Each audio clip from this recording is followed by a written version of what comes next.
അസ്സലാമു അലൈക്കും വറഹ്മത്തുള്ളാഹി വബറകാതുഹു. ബിസ്മില്ലാഹിർ റഹ്മാനിർ റഹീം. അൽഹംദുലില്ലാഹി റബ്ബിൽ ആലമീൻ വസ്സലാത്തു വസ്സലാമു അലാ റസൂലിഹിൽ അമീൻ വഅലാ ആലിഹി വഅസ്ഹാബിഹി അജ്മഈൻ. അമ്മാ ബഅദ്. ഈ മഹത്തായ സമ്മേളനത്തിൻ്റെ വേദിയിലും സദസ്സിലുമുള്ള ബഹുമാന്യരെ, നിലമ്പൂരും കണ്ണൂരും പയ്യോളിയും പാലക്കാടുമൊക്കെ കടന്ന്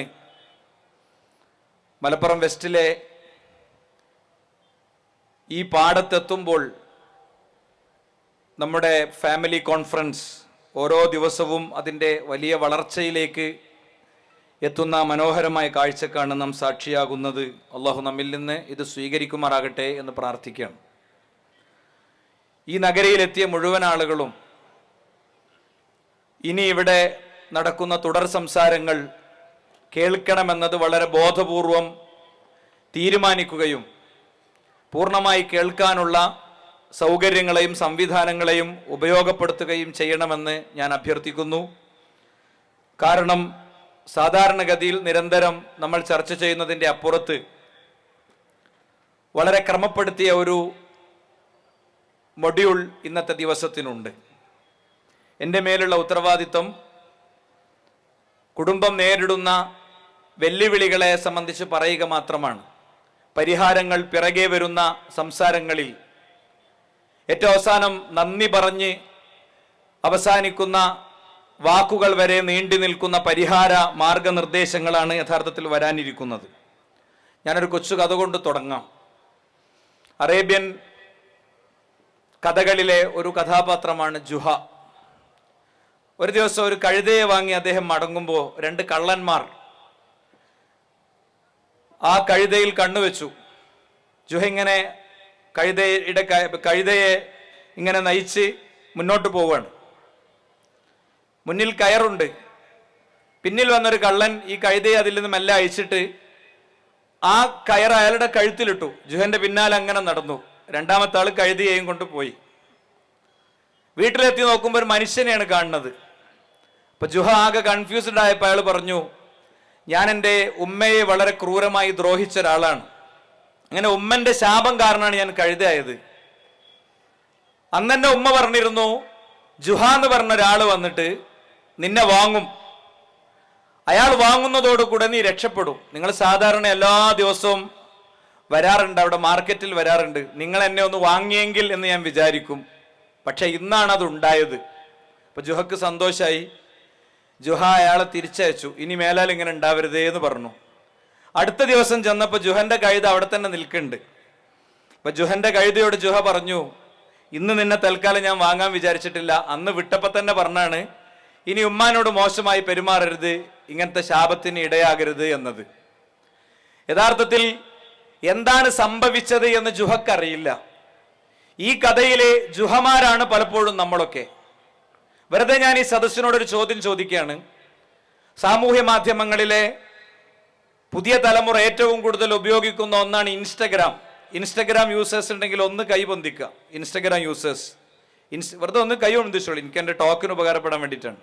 ഇൻസ്റ്റഗ്രാം യൂസേഴ്സ് കൈതാത്താം.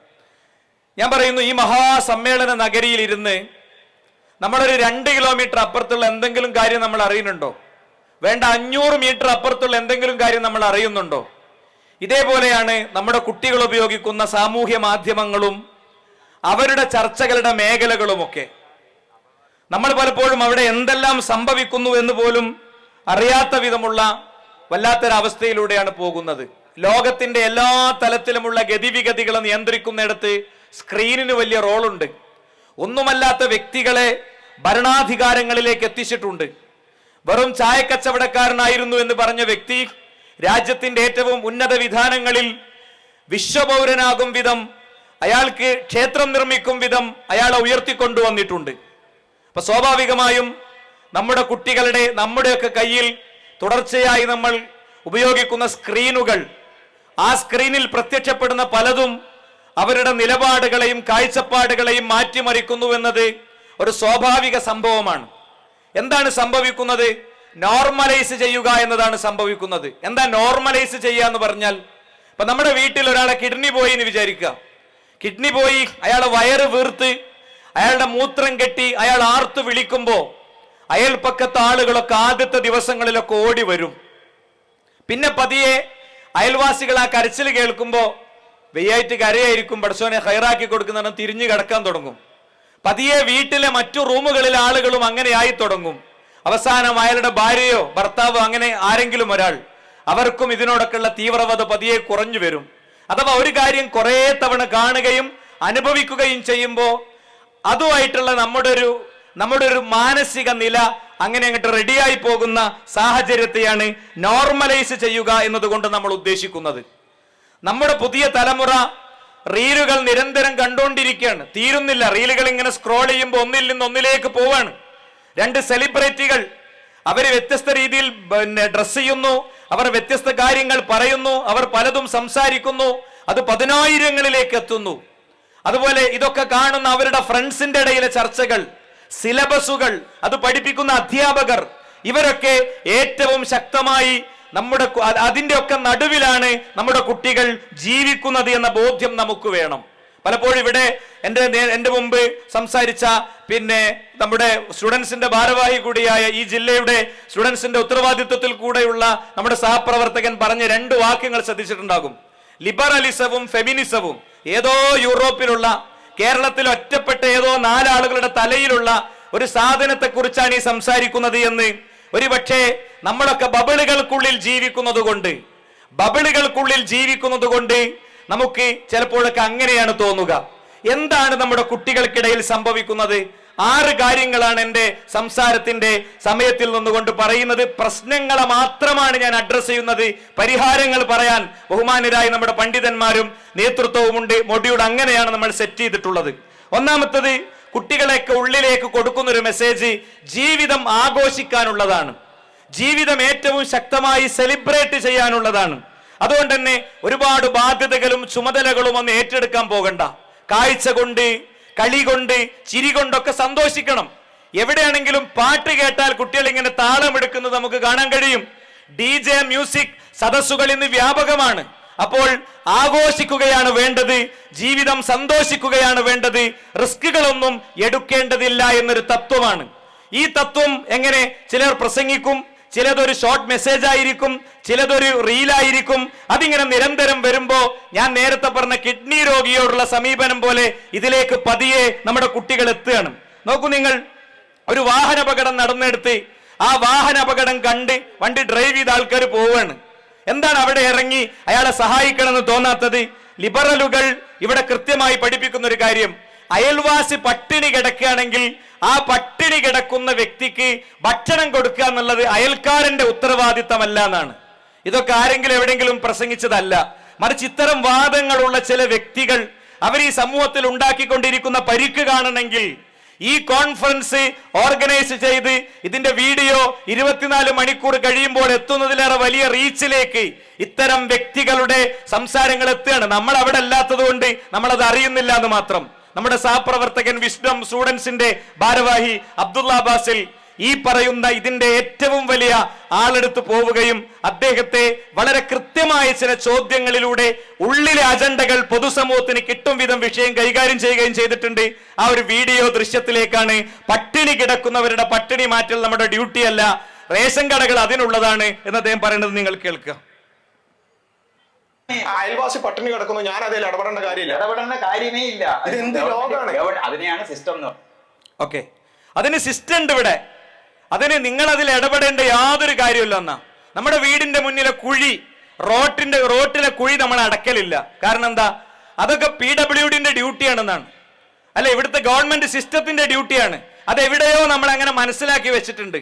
ഇങ്ങനെ അയൽവാസി പട്ടിണി കിടക്കുമ്പോ നമ്മൾ ഇവിടുന്ന് കോഴി ബിരിയാണി കഴിച്ചാലും ഒരു കുറ്റബോധവും ഇല്ലാത്ത ഒരു തലമുറയെ സൃഷ്ടിക്കാണ്. അല്ലെങ്കിൽ അയൽപക്ക ബന്ധങ്ങളില്ല, ഫ്ലാറ്റ് സംസ്കാരത്തിലേക്കാണ് പോണത്. 10 ദിവസം മുമ്പ് ഫ്ലാറ്റിലുള്ള ആൾ മരിച്ചിട്ട് അതറിയാത്ത, അതിന്റെ ദുർഗന്ധം വരുമ്പോൾ മാത്രം അതറിയുന്ന, പോലീസ് ഇൻക്വസ്റ്റ് തയ്യാറാക്കാൻ പേരും അഡ്രസ്സും ചോദിക്കുമ്പോ ഇവരുടെ പേരും അഡ്രസ്സും അറിയാത്തൊരു കാലത്താണ് നമ്മൾ ജീവിച്ചുകൊണ്ടിരിക്കുന്നത്. ഇനി അതുകൊണ്ട് തീർന്നോ? ഒരാളോടൊരു കടമയില്ല. ഒരാൾ ബസ്സിൽ കയറി തളർന്നു നിൽക്കുന്ന ഒരാളെ, വയസ്സായ ഒരാളൊരു സ്ത്രീയെ സഹായിക്കേണ്ട ഉത്തരവാദിത്തമുണ്ടോ? ഇല്ല എന്നാണ് ഈ ലിബറലിസത്തിന്റെ അപ്പോസ്തലന്മാർ ഈ സമൂഹത്തെ പഠിപ്പിക്കുന്നത് വീഡിയോ നിങ്ങൾക്ക് കാണാം. ഞാൻ തിരിച്ചു പോകുമ്പോ ബസ്സിൽ കയറുമ്പോ ഒരു പ്രായമായ സ്ത്രീ അവിടെ നിൽക്കുകയാണ്, ഞാൻ എഴുന്നേറ്റ് കൊടുക്കണോ വേണ്ടേ? കണിശമായിട്ടും ചെയ്യണം. എന്തിന്? അത് ഇയാള് ചെയ്യേണ്ട കാര്യമല്ല. ഞാൻ എഴുന്നേറ്റ് കൊടുക്കണമെന്ന് ഇയാൾ എണ്ണിച്ചു കൊടുക്കുന്ന ഇയാൾക്ക് ചെയ്താൽ മതി, വേണമെങ്കിൽ ചെയ്താൽ മതി. ചെയ്യണമെന്നില്ല, നിർബന്ധമേ. അപ്പോ ഒരാള് ഒരു കുട്ടി ഇനിയും കൊണ്ടൊരു സ്ത്രീ കയറി, അല്ലെങ്കിൽ ഒരു വയസ്സായ സ്ത്രീ വന്നു, വേണമെങ്കിൽ നിങ്ങൾ ചെയ്താൽ മതി. നിങ്ങൾ നിങ്ങളുടെ സേഫ് സോൺ ആണ് നോക്കേണ്ടത്. നിങ്ങളുടെ ജീവിതം സ്വസ്ഥാകണം, അത് ആഘോഷമുള്ളതാകണം, അത് സന്തോഷമുള്ളതാകണം. അപരന്റെ കാര്യങ്ങൾ ഏറ്റെടുക്കേണ്ടതില്ല. പറഞ്ഞുപോയി മാതാപിതാക്കളെ കാര്യോ, മക്കള് മാതാപിതാക്കളെ കളഞ്ഞു പോണീന് സങ്കടപ്പെട്ടിട്ടൊന്നും കാര്യമില്ല. മക്കളെ നോക്കൽ മാതാപിതാക്കളുടെ ഡ്യൂട്ടി അല്ല എന്നാണ് വളരെ പബ്ലിക്കായി ഇയാൾ പ്രസംഗിച്ചത്, ഇയാൾ സംസാരിച്ചുകൊണ്ടിരിക്കുന്നത്. നിങ്ങൾ കേട്ടു നോക്കൂ. മക്കളുണ്ടാകുന്നത് അമ്മയച്ഛനെ നോക്കാനാണെന്ന് പറഞ്ഞ് പഴയകാല വിവരക്കേടിനകത്തു നിന്നാണ് ഈ മക്കള് കളഞ്ഞേച്ചു പോകുന്നത്. ഓക്കെ, അപ്പൊ അത് പഴയ കാലത്തെ ഒരു വിവരക്കേടാണെന്ത്? മക്കളെ നോക്കുക എന്നുള്ളത് മാതാപിതാക്കളുടെ ഉത്തരവാദിത്തമാണ്. മാതാപിതാക്കളെ നോക്കുക എന്നുള്ളത് മക്കളുടെ ഉത്തരവാദിത്തമാണ് എന്നത് ഒരു പഴയകാല വിവരക്കേടാണെന്നാണ് അദ്ദേഹത്തിന്റെ വാദം. ഇനി അതുകൊണ്ട് തീർന്നില്ല. ഈ മാതാപിതാക്കൾക്ക് മരുന്നൊക്കെ ഇങ്ങനെ വാങ്ങിക്കൊടുത്ത് അവരെ സംരക്ഷിച്ച് അങ്ങനെ കൊണ്ടുപോകേണ്ട കാര്യമുണ്ടോ അല്ലേ എന്ന് അദ്ദേഹം തന്നെ പറഞ്ഞോട്ടെ. നമ്മൾ ഈ മരുന്നൊക്കെ കണ്ടുപിടിച്ച് തട്ടി പൊക്കി വെക്കുന്ന പോലെ, കമ്പ് കുത്തി വെക്കുന്ന പോലെ ഈ മരുന്ന് കഴിച്ചിട്ട് ചാകാതിരിക്കുന്നതുകൊണ്ടുള്ള പ്രശ്നം മാത്രമാണ് ഇവിടെ ഉള്ളത്. കേട്ടല്ലോ, നമ്മൾ മരുന്ന് കഴിക്കണിന്റെ പ്രശ്നമാണെന്നാണ്. അപ്പൊ എന്തിനാ ഈ മരുന്നൊക്കെ കണ്ടുപിടിച്ചു? ഒരാളെ സോഡിയം ഒക്കെ കുറഞ്ഞിട്ട് അയാൾ ഇങ്ങനെ കടന്ന് പടക്കാണ്. അപ്പൊ എന്താണ് ഇവിടുത്തെ ലിബറലുകളുടെ വാദം? അതവിടെ കടന്നോട്ട് അത് അടിച്ചു പോകാനുള്ളതാണ്. ഒരാളെ കിഡ്നി പോയിട്ട് അയാൾ മൂത്രം കെട്ടി അസ്വസ്ഥനാകുമ്പോ അതിന്റെ ഒന്നും ആവശ്യമില്ല, അതൊക്കെ എക്സ്പയർ ആയ സാധനമാണ്, ഇതിനെ കൊണ്ടൊന്നും ഒരു കാര്യവും നമുക്കില്ല എന്ന് ചിന്തിക്കുന്നിടത്തേക്കാണ്. ഇനി അങ്ങനത്തെ ആളുകൾ നമുക്ക് വലിയ ബുദ്ധിമുട്ടാകുമല്ലോ. ഈ കരച്ചിലും ബഹളവും രാത്രി ഉറക്കൊഴിക്കലും ജോലി നഷ്ടപ്പെടലും ഒക്കെ വലിയ ബഹളാകുമ്പോ ഇയാളൊരു അടിപൊളി ഐഡിയ ഉണ്ട്. വയസ്സായ ആളുകൾ എന്ത് ചെയ്യണമെന്ന് വളരെ ഐഡിയൽ ആയിട്ട് മൂപ്പര് പറഞ്ഞിട്ടുണ്ട്. കഞ്ചാവ് കൊണ്ടുള്ള ഒരു പരിപാടിയെ കുറിച്ചാണ് അദ്ദേഹം പറഞ്ഞത്. കേട്ടോളൂ. നന്നായി ജീവിച്ചവർക്ക്, നന്നായി മനസ്സിലാക്കിയവർക്ക് മരണം വളരെ നന്നായി സ്വീകരിക്കാൻ പറ്റും, ആസ്വദിച്ച് സ്വീകരിക്കാൻ പറ്റുമോ? ആസ്വദിക്കാൻ. അതുകൊണ്ടാണ് മയക്കുമരുന്ന് നന്നായിട്ട് ഉപയോഗിച്ചിട്ടാണ് മരിക്കേണ്ടത്. രസകരമായി മരിക്കാൻ പറ്റും, വേദനിച്ച് മരിക്കണ്ട. മരണത്തിന് ഭയങ്കര വേദന എന്നൊക്കെ പറയുന്നത് ഇതൊക്കെ വെറുതെ പറയുന്നതാണ്. മയക്കുമരുന്ന് അറിഞ്ഞുകൂടാത്തതുകൊണ്ടാണ്. ലോകത്തുള്ള സകല വിഷനും സകല ഈ കാണുന്ന ലോകത്തുള്ള സകല ദൈവങ്ങളെയും പ്രത്യക്ഷപ്പെടുത്തി ജീവിച്ച് മരിക്കാം. ഓക്കെ, അപ്പൊ മൂപ്പര് ഒരുപാട് തവണ മരിച്ചു ജീവിച്ചുകൊണ്ട് മരണത്തിനൊന്നും ഒരു വേദനയില്ല. മൂപ്പർക്ക് ശരിക്കറിയാം. മനസ്സിലായില്ലേ? അപ്പൊ സഹോദരന്മാരെ, ഇവിടെ ഒരു ക്വസ്റ്റ്യൻ മനസ്സിലുണ്ട്. ഇയാളിപ്പോ അത് പ്രസംഗിച്ചതുകൊണ്ട് ഇവിടെ എന്താ സംഭവിക്കാനുള്ളത്? ഒറ്റപ്പെട്ട രണ്ട് യുക്തിവാദി നിരീശ്വരവാദി ഇത് പ്രസംഗിക്കുന്നതുകൊണ്ട് എന്താ സംഭവിക്കാനുള്ളത് എന്ന് ചിന്തിക്കാനുള്ള സ്വാഭാവികമായ റൈറ്റ് ഒരാൾക്കുണ്ട്. ഒറ്റ കാര്യം നോക്കിയാൽ മതി. ഇവരുടെയൊക്കെ സ്പീച്ചുകളുടെ താഴെ പോയിട്ട് ആ കമന്റ്സ് ഒന്ന് പരിശോധിക്കുക. ആ കമന്റ്സ് ഒന്ന് പരിശോധിക്കുമ്പോൾ ആ കമന്റ്സിലൂടെ രൂപപ്പെട്ട ഒരു സാമൂഹിക മനസ്സ് നമുക്ക് കാണാൻ പറ്റും. ഇത് പുതിയ തലമുറ ഇങ്ങനെ സ്ക്രോൾ ചെയ്തു പോകുമ്പോൾ വാപ്പ ചിലപ്പോൾ ജീവിതത്തിലെ പല ആവശ്യങ്ങളും പരിഹരിച്ചു കൊടുക്കാത്തതും, അങ്ങനെ സൈക്കോളജി ഒന്നും പഠിക്കാത്ത സാധാരണക്കാരനായതുകൊണ്ട് പെരുമാറ്റത്തിലൊക്കെ ചിലപ്പോൾ ഉണ്ടായ പ്രശ്നങ്ങളും, ചിലപ്പോ എന്തെങ്കിലുമൊക്കെ ഉമ്മയായിട്ട് കുടുംബപരമായ വിഷയങ്ങളൊക്കെ ഉള്ളതൊക്കെ ആവുമ്പോൾ പതിയെ എത്തിപ്പെടുന്ന റിസൾട്ട് ഇതാണ്. ഇനി മരുന്നൊന്നും കൊടുക്കാതെ അങ്ങനെ പട്ടിക്കൂട്ടിലിട്ട് ചികിത്സിക്കുന്നവരുടെ അല്ലെങ്കിൽ ഉപേക്ഷിച്ചു പോകുന്നവരുടെ വൃദ്ധസദനങ്ങൾ നടകളിൽ തള്ളുന്നവരുടെ എണ്ണൊക്കെ പോപ്പുലേഷൻ എടുത്ത് നോക്കുമ്പോൾ വളരെ ചെറുതാണ്. നമ്മൾ എക്സാജറേറ്റ് ഒന്നും വേണ്ട. പക്ഷേ വൃദ്ധസദനങ്ങൾ എന്നത് ഒരു മാന്യതയുടെ വേഷം ധരിപ്പിക്കാനുള്ള ഒരു ഭാഗം ഇവിടെ വരുന്നുണ്ട്. ഇനി വൃദ്ധസദനം വേണ്ട, സ്വന്തം വീട്ടിൽ സെർവന്റിനെ നിശ്ചയിച്ച് അവർ UK-യിലേക്കും US-ലേക്കും പറക്കുന്ന, കാർക്കിച്ചു തുപ്പുന്ന, കഫത്തിൽ ബ്ലഡ് കണ്ടു തുടങ്ങുമ്പോഴെങ്കിലും തനിക്ക് ജന്മം നൽകിയ ഉമ്മയുടെ അരികിലെത്തി ഒന്ന് ചേർത്ത് പിടിച്ച് ആശ്വസിപ്പിക്കൽ പോലും ഡ്യൂട്ടിയല്ലെന്ന് ചിന്തിക്കുന്ന ഒരു പുതിയ തലമുറയെ നമ്മൾ കാണുകയാണ്. ഇനി ഇതുകൊണ്ടും തൃപ്തിപ്പെടാത്തവരോട് ഞാൻ പറയണേ, ഇതേ വാദഗതികൾ കഴിഞ്ഞ 25-30 കൊല്ലങ്ങൾക്ക് മുൻപ് വർക്കൗട്ട് ചെയ്യപ്പെട്ട ലോകത്തെ രാഷ്ട്രങ്ങളുണ്ട്. അവിടുത്തെ സ്ഥിതി എന്താണ്? ഇങ്ങനെ കൊച്ചു കൊച്ചു വാക്കുകളും കൊച്ചു കൊച്ചു ആളുകളും മാത്രമേ വർക്കൗട്ട് ചെയ്തിട്ടുള്ളൂ. ക്രമേണ അതൊരു നാടിന്റെ സംസ്കാരമായി മാറുന്നത് നമ്മൾ കാണുകയാണ്. അമേരിക്കയുടെ ബ്രേക്ക്ഫാസ്റ്റ്, അവർ രാവിലെ കഴിക്കുന്ന ഭക്ഷണം തന്നെ ഒരു കമ്പനി തീരുമാനിച്ച് അട്ടിമറിച്ചിട്ടുണ്ട്. ഞാൻ വിശദാംശത്തിലേക്ക് പോകണില്ല, ഗൂഗിൾ ചെയ്താൽ നിങ്ങൾക്ക് കാണാൻ പറ്റും. അപ്പോ ഒരു വളരെ സൈക്കോ അനാലിസിസ് നടത്തി സാമൂഹിക മനസ്സിനെ പരിവർത്തിപ്പിക്കുന്ന ഒരു രീതി ഇവിടെ നിലനിൽക്കുന്നുണ്ട്. രണ്ടാമത്തൊരു മേഖല, കുടുംബ സംവിധാനം ഒരു പ്രയാസാണ്, ഒരു ബുദ്ധിമുട്ടാണ്, അത് ആവശ്യമില്ലാത്തതാണെന്ന് ഇങ്ങനെ ക്യാമ്പയിൻ ചെയ്യും. ടോക്ക് ഷോകളിലൂടെ വിവാഹിതരായി ഡൈവോഴ്സ് വാങ്ങിയ ആളുകളുടെ ദുരനുഭവങ്ങൾ, ജീവിതത്തിൽ ഉണ്ടാകുന്ന പ്രശ്നങ്ങൾ ഇതിങ്ങനെ സംസാരിപ്പിക്കും. ചില ചാനലുകളുണ്ട്, ചില ചാനൽ മുതലാളിമാര് ഇതിനു വേണ്ടി മാത്രം പെൺകുട്ടികളെ കൊണ്ട് കഴിഞ്ഞ 10 വർഷമായി ഈ പണി എടുത്തുകൊണ്ടിരിക്കുന്നുണ്ട്. മനോഹരമായ കുടുംബ ജീവിതങ്ങളെ ഒരിക്കലും കാണാതിരിക്കുകയും ജീവിതത്തിലെ ദുരന്തങ്ങളുള്ളവരെ മാത്രം മുന്നോട്ട് കൊണ്ടുവരികയും ചെയ്യുന്നു. 90-ാം വയസ്സിലും ഭർത്താവിന്റെ മയ്യത്തും കട്ടിലേറ്റി പോകുമ്പോഴും 1-ാം ദിവസത്തെ ആനന്ദത്തോടു കൂടെ ജീവിതത്തിൽ നിന്ന് നഷ്ടപ്പെട്ട വേദനയോടുകൂടെ കാണുന്ന കുടുംബങ്ങളുണ്ട്. അതൊന്നും അഡ്രസ് ചെയ്യൂല. അങ്ങനത്തെ ആളുകളുടെ ഇടയിലേക്ക് ഇങ്ങനത്തെ കാര്യങ്ങൾ കൊണ്ടുപോകും. ചിലപ്പോ വീട്ടിൽ ഇത്താത്താന്റെ പ്രശ്നം, വാപ്പിയും തമ്മിലുള്ള പ്രശ്നം, ഇതൊക്കെ കണ്ടിട്ട് നമ്മുടെ പെൺകുട്ടികൾ വിവാഹമേ വേണ്ട എന്ന് ചിന്തിക്കുന്ന, അത് പേടിയാണെന്ന് ചിന്തിക്കുന്ന, അത് ഇപ്പൊ വേണ്ട എന്ന് ചിന്തിക്കുന്ന ഒരു അവസ്ഥയിലേക്ക് എത്തുകയാണ്. ഇവിടെ ഇരിക്കുന്ന പെൺകുട്ടികളോട് ഞാൻ പറയണേ, ഒന്ന് സെറ്റിലായിട്ട് മതി, ഒരു ജോലിയൊക്കെ കിട്ടിയിട്ട് മതി. അതെന്തേ, ജോലിയൊക്കെ കിട്ടുമ്പോ നമുക്ക് എന്തെങ്കിലും പ്രശ്നം വന്നാലും നമുക്ക് സ്വന്തം കാലിൽ നിൽക്കാമല്ലോ. ഒരു പുരുഷനില്ലാതെ, ഒരു പുരുഷന്റെ തണലില്ലാതെ, ഒരു പുരുഷന്റെ തലോടലില്ലാതെ സന്തോഷകരവും സംതൃപ്തികരവുമായ ഒരു ജീവിതം ഒരു പെണ്ണിനോ തിരിച്ചൊരാണിനോ ഇല്ല എന്നത് പ്രകൃതിയുടെ നിയമമാണ് കുട്ടികളെ. അതുകൊണ്ട് ഞാൻ പറയുന്നു, ആരാണ് ഇങ്ങനത്തെ ചിന്തയിലേക്ക് എത്തിക്കുന്നത്? വിവാഹം ഒരു ദുഷിച്ച സംവിധാനമാണ് എന്ന് ഒരു സിനിമയുടെ ഡയറക്ടർ തന്നെ പറയുന്നത് നിങ്ങൾ കേട്ടോളൂ. ഈ വിവാഹം എന്ന് പറയുന്നത് എന്നെ സംബന്ധിച്ച് പറഞ്ഞാൽ എത്ര പേർക്ക് അംഗീകരിക്കാൻ പറ്റുമെന്ന് എനിക്കറിയത്തില്ല. എനിക്കൊരു ദുഷിച്ച വ്യവസ്ഥയായിട്ടാണ് തോന്നുന്നത്. കുടുംബം എന്ന് പറയുന്നത് തന്നെ എനിക്കൊരു മോശം സ്ഥലമായിട്ടാണ് തോന്നുന്നത്.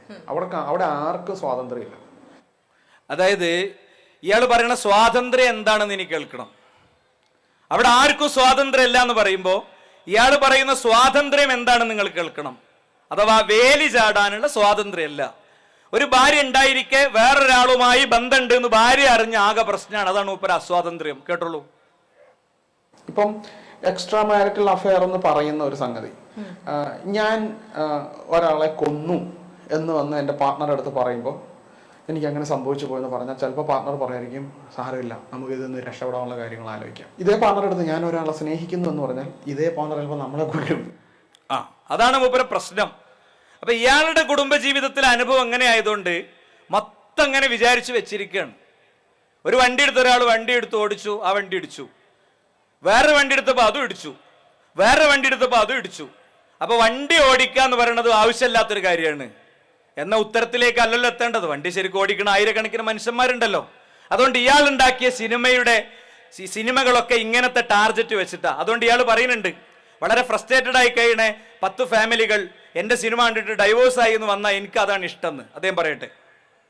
ഞാൻ വിചാരിക്കുന്നു ഈ സിനിമ കൊണ്ട് ഒരു 10 ഡൈവോഴ്സിലും കൂടുതൽ നടന്നാൽ ഞാൻ അതിൽ അത്രയും സന്തോഷിക്കും. ഉപ്പര അത്രയും സന്തോഷിക്കുന്ന ഇങ്ങനെയൊക്കെ പറയുന്ന ആളുകളെ ഫറൂഖ് കോളേജിലെ കുട്ടികൾ ഇങ്ങോട്ട് കടക്കണ്ടെന്ന് തീരുമാനിച്ചാൽ അവർക്ക് നമ്മൾ ഹൃദയത്തിൽ നിന്നൊരു ബിഗ് സല്യൂട്ട് കൊടുക്കും. കാരണം കുടുംബം കലക്കാൻ നടക്കുന്ന സംവിധാനങ്ങൾക്ക് നേതൃത്വം നൽകുന്ന ആളുകളാണ്. അവരെ വേണ്ടാന്ന് ഫറൂഖ് കോളേജിലെ കുട്ടികൾ തീരുമാനിച്ചെങ്കിൽ വിസ്ഡം ഇസ്ലാമിക് ഓർഗനൈസേഷനും വിസ്ഡം യൂത്തും വിസ്ഡം സ്റ്റുഡൻസും ഇവിടുത്തെ മറ്റു മുസ്ലിം സംഘടനകളും SNDP അടക്കമുള്ള ഇവിടുത്തെ മറ്റു സമുദായങ്ങളിലെ ആളുകളും ഒക്കെ അവരുടെ ക്യാമ്പയിൻ നമ്മുടെ ക്യാമ്പസുകളിലേക്ക് എത്തി എന്ന് തന്നെയാണ് നമ്മൾ അതിൽ നിന്ന് വിലയിരുത്തേണ്ടത്. ഇനി സഹോദരന്മാരെ, അപ്പൊ കല്യാണം വേണ്ട എന്ന് പറഞ്ഞല്ലോ. കല്യാണം വേണ്ടെങ്കിൽ പിന്നെ ലൈംഗികത വേണമല്ലോ. അപ്പൊ കല്യാണം ഇല്ലാത്ത ആളുകൾക്കുള്ള ലൈംഗികത എന്താ? അത് സ്വയംഭോഗത്തിന് ദിനാചരണം നടത്തുന്ന ഒരു പൊളിറ്റിക്കൽ പാർട്ടിയുടെ വിദ്യാർത്ഥി സംഘടനയുണ്ട്. ഞാൻ വെറുതെ പറയണല്ല, സ്ക്രീനിൽ നിങ്ങൾക്ക് തെളിവ് കാണാം. സ്വയംഭോഗത്തിന് ഒരു ദിനാചരണം, ഇന്റർനാഷണൽ മാസ്റ്റർബേഷൻ ഡേ. അതിനെങ്ങനെ നമുക്ക് ചില മിത്തുകളെ പൊളിക്കാം. മനുഷ്യന്മാരെ ഒരു സെക്സ് ലിബറേഷനിലേക്ക് കൊണ്ടുപോകുന്നതിന്റെ ഭാഗമായിട്ടുള്ളതാണ്. മാത്രമല്ല ചില പബ്ലിക് റിയാക്ഷൻ വീഡിയോകളുണ്ട്. ഈ പബ്ലിക് റിയാക്ഷൻ വീഡിയോ എന്താ നിങ്ങൾ അറിയണം. അഥവാ ഒരു ചോദ്യം ചോദിക്കും, ആ ചോദ്യത്തിന് ഒരേപോലെ കുറെ ആളുകൾ കൊണ്ട് പ്രതികരിപ്പിക്കും. എത്രയോ ആളുകൾ ഇതിന് വിരുദ്ധമായി പ്രതികരിച്ചിട്ടുണ്ടാകും. ആ പ്രതികരണങ്ങളൊന്നും പോസ്റ്റ് ചെയ്യൂല. ഒരൊറ്റ ലക്ഷ്യം മുന്നിൽ വെച്ചുകൊണ്ട് ഇങ്ങനത്തെ പബ്ലിക് റിയാക്ഷൻ വീഡിയോ വരുമ്പോ ഇത് കണ്ടിട്ട് അതിന്റെ താഴെ ഇഷ്ടം പോലെ കമന്റ്സ് ഉണ്ടാകും. പതിയെ ഞാൻ നേരത്തെ കിഡ്നി രോഗിയുടെ ഉദാഹരണം പറഞ്ഞതുപോലെ ഇതിലേക്കൊക്കെ ഇങ്ങനെ നോർമലൈസ് ചെയ്ത് പോവുക എന്നുള്ളതാണ് സംഭവിക്കുന്നത്. നമ്മുടെ കുട്ടി ഇസ്ലാമിക സംസ്കാരമുള്ള വീട്ടിൽ നിന്ന് ക്യാമ്പസിലെത്തുമ്പോൾ ഇടത്തും വലത്തും മുന്നിലും പിന്നിലുമൊക്കെ കാണുന്ന കേൾക്കുന്ന കാഴ്ചകളാണിത്. ഞാൻ ആ ഒറ്റ വീഡിയോ മാത്രം നിങ്ങളെ ഒന്ന് കേൾപ്പിക്കുന്നു. ബെസ്റ്റ് താല്പര്യമുണ്ടെങ്കിൽ യെസ് പറയും, ഇല്ലെങ്കിൽ നോ പറയും, അത്രേ ഉള്ളൂ. ഫ്രണ്ടാണ്. പക്ഷെ ഇന്ന് ലോകം ഒത്തിരി മാറിപ്പോയി. എല്ലാവരും വളരെ ആക്സസിബിൾ ആണ്. എനിക്ക് തോന്നുന്നു അങ്ങനെ അതിൽ വലിയ അത്ഭുതമൊന്നുമില്ല. അത് വലിയ ഭയങ്കര സെക്സ് ചോദിക്കുന്നുണ്ടോ വലിയ കാര്യമുള്ള കാര്യമൊന്നും അല്ല. If I feel like saying no അതാണെങ്കിൽ അങ്ങനെ. പക്ഷെ ഇഫ് ഐ ഫീൽ ലൈക്ക് അത് കുഴപ്പമില്ലെന്നാണെങ്കിൽ ഓക്കെ. കേട്ടല്ലോ. അപ്പോ നിന്റെ ബെസ്റ്റ് ഫ്രണ്ടിനോട് സെക്സ് ചോദിക്കുന്നതിനെ കുറിച്ചുള്ള അഭിപ്രായം എന്താണ്? എനിക്ക് നല്ല മൂടുണ്ടെങ്കിൽ ഞാൻ കൊടുക്കും, ഇല്ലെങ്കിൽ ഞാൻ കൊടുക്കൂല. അപ്പോ ആണും പെണ്ണും തമ്മിലുള്ള ഒരു ദൂരം മായുന്നു എന്ന് മാത്രമല്ല, ഇതിങ്ങനെ ഒരു സർബത്ത് ചോദിക്കണ പോലെ, ചായ കുടിക്കാൻ വരണോന്ന് ചോദിക്കുന്നത് പോലത്തെ ഒരു അവസ്ഥയിലേക്ക് ഇതിനെ എത്തിക്കാണ്. കുട്ടികൾക്ക് ഈ പ്രായത്തിൽ വേണ്ട ചില സ്വാതന്ത്ര്യങ്ങൾ അതിങ്ങനെ വകവെച്ചു കൊടുത്തിട്ട് പതിയെ അതിന്റെ പുറകിലൂടെ കുട്ടികളെ കൂടെ കൂട്ടുന്ന ഒരു രീതിയാണ് സ്വീകരിക്കുന്നത്. ഇതേപോലെ വേറെയും കുറെ പബ്ലിക് റിയാക്ഷൻ വീഡിയോകൾ കാണാം. വിവാഹത്തിന് മുൻപുള്ള സെക്സിനെ കുറിച്ചുള്ള അഭിപ്രായം എന്താണ്? അപ്പൊ അത് നല്ലതാണ്, വളരെ ആവശ്യമാണ്, അതൊക്കെ ഉണ്ടാവണം. അതൊന്നും അങ്ങനെ താലിമാലയുടെയും മഹറിന്റെ ഒന്നും പരിമിതി കാത്തു നിൽക്കേണ്ടതില്ല. ഇനി അതുകൊണ്ട് നിർത്തിയോ? അടുത്തതെന്താ? അടുത്തത് പിന്നെ വിവാഹത്തിന്റെ ശേഷം ഇത് പറ്റുമോ? ഭർത്താവിനോട് ചോദിച്ചിട്ട് പറ്റും, ചോദിക്കേണ്ടതില്ല. ഞാൻ പറയണത് എന്താണെന്ന് വെച്ചാൽ, നേരത്തെ പറഞ്ഞല്ലോ 500 മീറ്റർ അപ്പുറത്ത് നടക്കണതൊന്നും നമ്മൾ അറിയണില്ല ഉണ്ടോ? ഇതേപോലെയാണ്. ഇതൊക്കെ കണ്ടും കേട്ടും അതിന്റെ തീവ്രാവസ്ഥയിലൂടെയാണ് നമ്മളെ കുട്ടികൾ മുന്നോട്ട് പോണത്.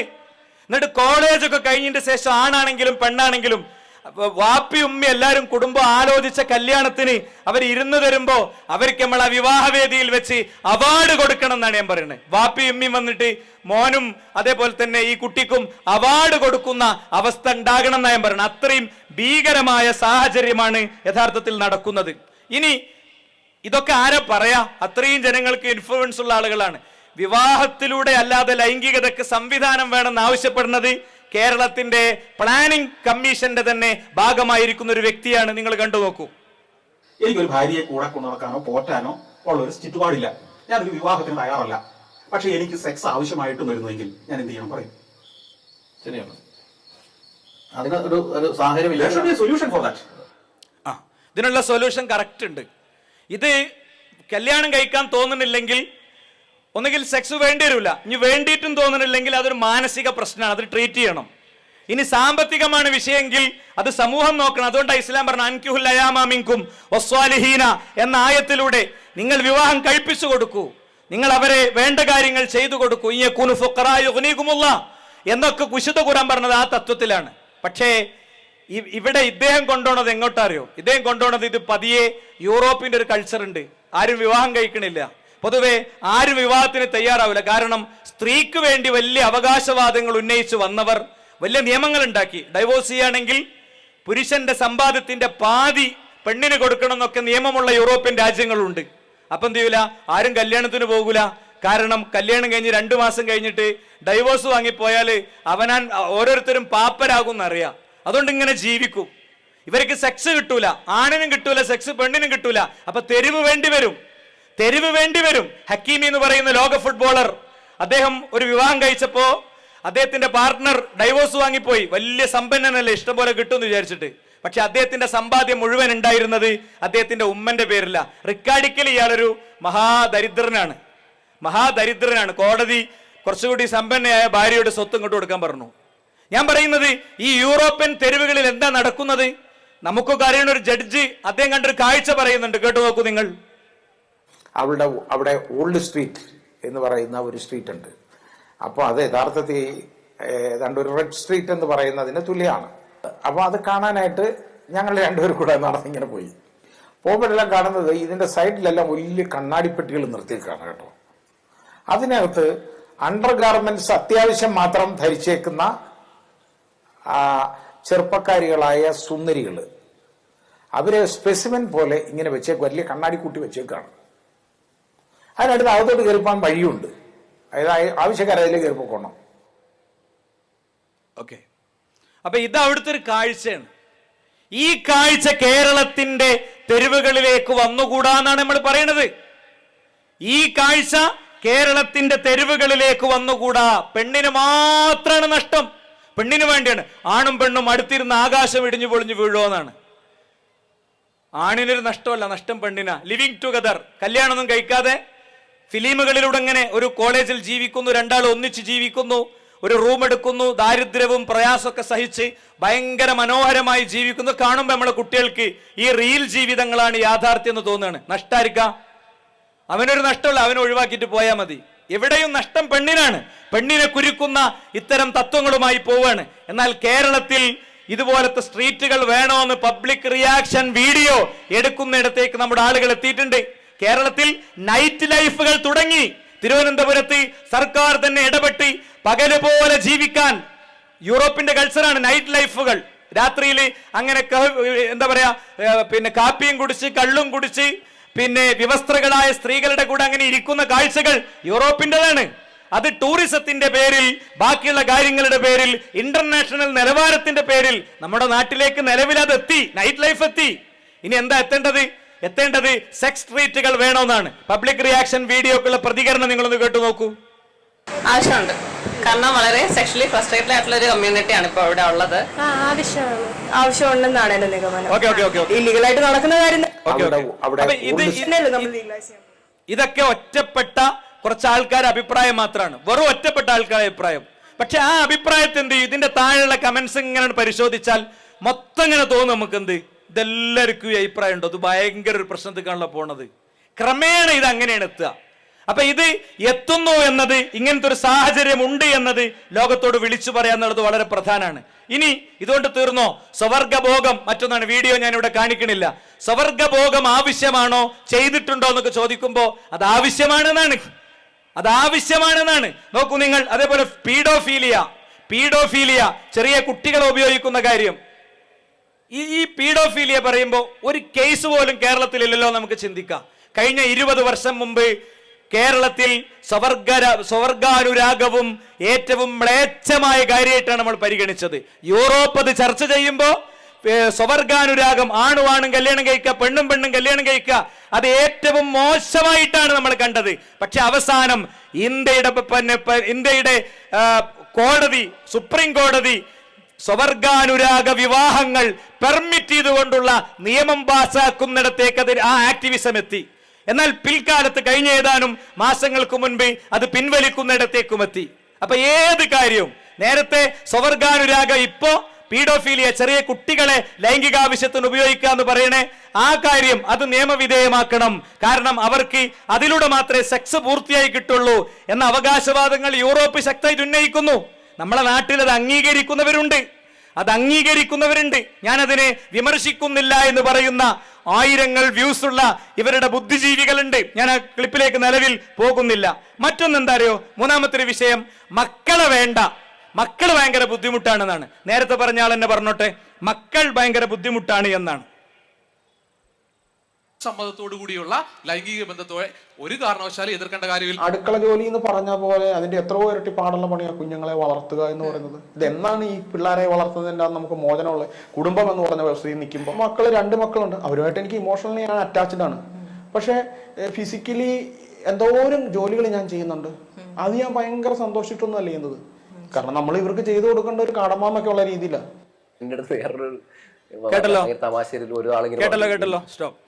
കേട്ടല്ലോ സഹോദരന്മാരെ. അപ്പൊ മക്കളെ വളർത്തുക എന്നുള്ളത് ഒരു ബാധ്യത, ഒരു ബുദ്ധിമുട്ടാണെന്നാണ്. ഇതാണ് സിനിമകളിലൂടെ കൊടുക്കുന്നത്. ഇനി കുട്ടികളുണ്ടായാലോ, അബോർഷൻ ലീഗലൈസ് ചെയ്യാനും അബോർഷന് വേണ്ടി ജനങ്ങൾ സംസാരിക്കാനും വേണ്ടി സിനിമ ഇറക്കിയ ഒരാള്. എന്താ അബോർഷൻ എന്ന് പറഞ്ഞാൽ? ഗർഭപാത്രത്തിൽ വളരുന്ന കുഞ്ഞ്, പൂമ്പാറ്റയെ പിടിക്കാനും പൂന്തോട്ടത്തിൽ ഓടിക്കളിക്കാനും ജനിക്കാൻ ആഗ്രഹിക്കുന്ന കുഞ്ഞ്, അവനെ കൊന്നുകളയുന്ന പരിപാടിക്ക് ഭയങ്കര ന്യായീകരണം കൊടുത്തു. അപ്പൊ അതിനെക്കുറിച്ച് ചോദിച്ചപ്പോ ഇവിടെ വന്നു, എന്താണ്, ഒരു സിനിമ ഡയറക്ടർ പറഞ്ഞ എന്താ അറിയോ, നമ്മൾ ഓംലേറ്റ് അടിക്കണില്ല, ഓംലേറ്റ് ഒരു ജീവനല്ലേ എന്നാണ്. നിങ്ങളൊന്ന് കേട്ടു നോക്ക്. എന്റെ അടുത്ത് വേറൊരു തമാശയിൽ ഒരാളിങ്ങനെ പറഞ്ഞു, എന്ത് പറഞ്ഞാലും അത് ഇതല്ലേ. അപ്പൊ ഞാൻ പറഞ്ഞു, ചേട്ടൻ കോഴിമുട്ട പുഴുങ്ങി തിന്നാറില്ലേ ചേട്ടാ എന്ന് ചോദിച്ചു. അപ്പൊ ചേട്ടൻ ഇങ്ങനെ കുറച്ചേരം ആലോചിച്ചു. ഞാൻ പറഞ്ഞു, അല്ല, ചേട്ടന്റെ മനസ്സിൽ ഒരു കോഴിമുട്ടയിൽ അങ്ങനെയാണെങ്കിൽ ജീവൻ ഉണ്ടാവണമല്ലോ. ചേട്ടൻ അങ്ങനെ എല്ലാം കൃത്യമായിട്ട് ചെയ്യുന്ന ആളാണോ? കോഴിമുട്ട ചേട്ടൻ പുഴുങ്ങി തിന്നാറില്ല, അല്ലെങ്കിൽ ബുൾസൈ അടിക്കാറില്ലേ? അതിൽ ജീവനില്ലാത്തതുകൊണ്ടാണ്. കേട്ടല്ലോ. അപ്പോ ഓരോ നിമിഷവും ലോകത്ത് അബോർഷനുകൾ നടക്കുകയാണ് സുഹൃത്തുക്കളെ. ഇങ്ങനത്തെ ഒരു മാനസികാവസ്ഥയിലേക്കാണ് നമ്മുടെ സമൂഹത്തെ വളർത്തിക്കൊണ്ടിരുന്നത്. നാലാമത്തെ ഒരു കാര്യത്തിലേക്ക് ഞാൻ വരുന്നു. വലിയ കുഴപ്പങ്ങളായി നമ്മൾ പരിഗണിച്ചു വന്നിരുന്ന, ആരും പറയാൻ ധൈര്യം കാണിക്കാതിരുന്ന ചില കാര്യങ്ങൾ പച്ചക്ക് ന്യായീകരിക്കുകയാണ്. ഇപ്പൊ ഉദാഹരണം ലഹരി വ്യാപകമാണ്. ഇവിടെ ചില രാഷ്ട്രീയ പ്രതിനിധികളൊക്കെ അവരുടെ ചില അനുഭവങ്ങൾ പറഞ്ഞു. വ്യാപകമായി ഇന്നത് നടന്നുകൊണ്ടിരിക്കുകയാണ്. കഞ്ചാവ് തന്നെ ലീഗലൈസ് ചെയ്യണം എന്നിവർ ആവശ്യപ്പെട്ടുകൊണ്ടിരിക്കുന്നു. നിങ്ങൾ അദ്ദേഹത്തിന്റെ സംസാരം ഒന്ന് കേട്ടു നോക്കൂ. കഞ്ചാവൊക്കെ ലീഗലൈസ് ചെയ്യേണ്ടതാണ്. എന്ത് കുഴപ്പമാണ്? വെറുതെ നമ്മൾ നോക്കി അതിന്റെ മുകളിലൊക്കെ ഉണ്ടാക്കിയിട്ടുള്ള ഭീകരമായ ചർച്ചകളും എല്ലാം ഇന്ന് അമേരിക്ക പോലുള്ള രാജ്യങ്ങളിൽ അവന്മാരാണ് ഇത് ആരംഭിച്ചത്. ഓക്കെ. അപ്പോ കഞ്ചാവ് ലീഗലൈസ് ചെയ്യണമെന്ന് ഇയാൾ ആവശ്യപ്പെട്ടു. ആ ആവശ്യപ്പെട്ടത് MDMA കൃത്യമായ അളവിൽ ഡോക്ടർമാർ കൊടുക്കണമെന്നാണ്. എന്താ കഞ്ചാവ് ലീഗലൈസ് ചെയ്യണം എന്ന് പറഞ്ഞാൽ കള്ളിഷാപ്പുള്ള പോലെ കഞ്ചാവിന് ഷോപ്പ് തുറക്കണം. ഇതെപ്പോഴാണ് ഒരു സാമൂഹിക ആവശ്യമായിട്ട് വരെ എന്താ കള്ള് നിരോധിക്കാത്തത്? കള്ള് നിരോധിച്ചാൽ അതിന്റെ ലഭ്യത ഉണ്ടാകാതിരുന്നാൽ മറ്റ് നിലക്ക് കള്ളുണ്ടാക്കി മദ്യദുരന്തം ഉണ്ടാകുന്നതാണ് സർക്കാരിന്റെ ന്യായം. 50-ൽ നിന്ന് 500-ലേക്ക് ഉയർത്തിയത് അങ്ങനെയാണ്. എങ്കിൽ അടുത്ത ആവശ്യം ഇതാണ് വരാൻ പോണത്. അതിന്റെ അടുത്ത ആവശ്യം ഡോക്ടർമാർ MDMA നിർദ്ദേശിക്കണമെന്ന ക്ലിപ്പുകളിലേക്ക് ഞാൻ പോണില്ല. നോക്കൂ, നിങ്ങൾ പയ്യന്മാർ ഇത് ആവശ്യപ്പെടാൻ തുടങ്ങി പബ്ലിക്കായിട്ട്. നിങ്ങൾ കേട്ടു നോക്കൂ. ഉപകാരമാണെന്നാണ് പറയണല്ലേ? ഉപകാരമൊന്നുമല്ല, അടിക്കണവർക്ക് ഉപകാരം, അടിക്കാത്തവന്മാർക്ക് ഉപകാരമല്ല. അടിക്കണവന്മാര് ഫ്ലൈ, അടിക്കാത്തവന്മാര് ഡെഡ്, അത്രേ ഉള്ളൂ. അല്ലാണ്ട് എന്ത് പറയാനാണ്? ഓക്കെ, ഇത് ഒറ്റപ്പെട്ടതല്ല, ഇഷ്ടം പോലെ ഉണ്ട്. ഒന്നുകൂടി കണ്ടോളൂ. അതന്നെ സ്മോക്ക് വീഡ് ഫ്ലൈ ഹൈ. കഞ്ചാവ് ലീഗലാണെങ്കിൽ നമുക്ക് അത് വിറ്റ് നമുക്ക് എന്തോരം കാശുണ്ടാക്കാം. ഓക്കെ, അപ്പോൾ കാശുണ്ടാക്കാനുള്ള ഐഡിയ ആയിട്ട് വരെ കുട്ടികൾ സ്വീകരിച്ചു. മനസ്സിലായില്ലേ? അപ്പൊ ഇത് ഫിലിമിലൊക്കെ ഓൾറെഡി കാണുന്നു, ഇത്തരം സംസാരങ്ങൾ നടക്കുന്നു. മാത്രമല്ല, ഇത് ബുദ്ധിക്ക് ഭയങ്കര ഉപകാരമെന്നാണ്. കഞ്ചാവ് ഭയങ്കര ന്യൂറോ സയൻസിലൊക്കെ ഭയങ്കര സംഭവമെന്നാണ്. ഒരുത്തിന് ഇരുന്നിട്ട് അങ്ങനെ തള്ളുകയാണ്. ടോറസിലല്ല സംഗതി, ടിപ്പർ ലോറിന്റെ അപ്പുറത്ത് കൊണ്ടുവന്ന് തള്ളുന്ന രീതിയാണ്. കേട്ടോക്കൂ നിങ്ങൾ. നമ്മുടെ ഇന്ത്യയില് സ്ട്രോങ് ആക്കണമെന്ന്